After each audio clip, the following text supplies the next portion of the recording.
മുസ്ലിങ്ങൾക്ക് സർക്കാർ നൽകുന്ന എല്ലാ ആനുകൂല്യങ്ങളും ഒഴിവാക്കണമെന്ന് പറഞ്ഞുകൊണ്ട് ഒരു ഹിന്ദു രക്ഷകൻ വന്നിട്ടുണ്ട്.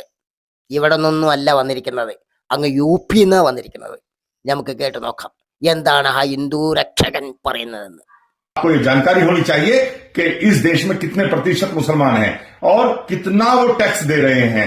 और आपको एक बात बता रहा हूं, और भारत सरकार को भी ये चिंता करनी चाहिए कि हमारे टैक्स का दिया हुआ पैसा, അതായത് എന്താണ് ഈ ചാണകം പറയുന്നതെന്ന് വെച്ചാൽ, ഞങ്ങൾ ചാണകങ്ങൾ കൊടുക്കുന്ന നികുതി പൈസയിൽ നിന്നും, ഈ ചാണകം അവിടെ എല്ലാ ഹിന്ദുക്കളെയും അതിൽ ഉൾപ്പെടുത്തിയിട്ടുണ്ട്, ഹിന്ദുക്കളിൽ എന്നും കൂടി പറഞ്ഞിട്ടുണ്ട്. ഞാനിവിടെ ഹിന്ദുക്കളുടെ പേര് പറയുന്നില്ല, വലിച്ചിടുന്നില്ല. ഈ വിഷയത്തിൽ ചാണകം എന്ന് മാത്രമേ വലിച്ചിടുന്നുള്ളൂ.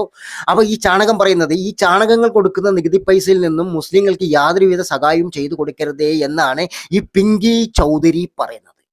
എന്താണ് ഈ ചാണകത്തിന്റെ പേര്? പിങ്കി ചൗധരി.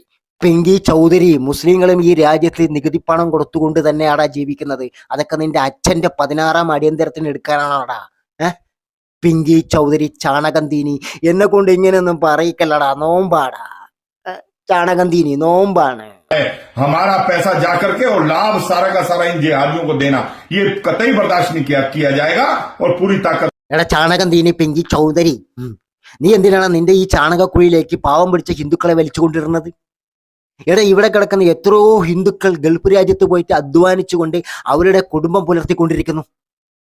എടാ അറബികൾ, അതായത് മുസ്ലിങ്ങളായ അറബികൾ ഈ ഇന്ത്യ രാജ്യത്തേക്ക് വേണ്ടി എത്ര വലിയ വലിയ സംഭാവനകൾ ചെയ്തിരിക്കുന്നു. മുസ്ലിങ്ങളായ അറബികൾ എന്ന് തന്നെ ഞാൻ പറയും.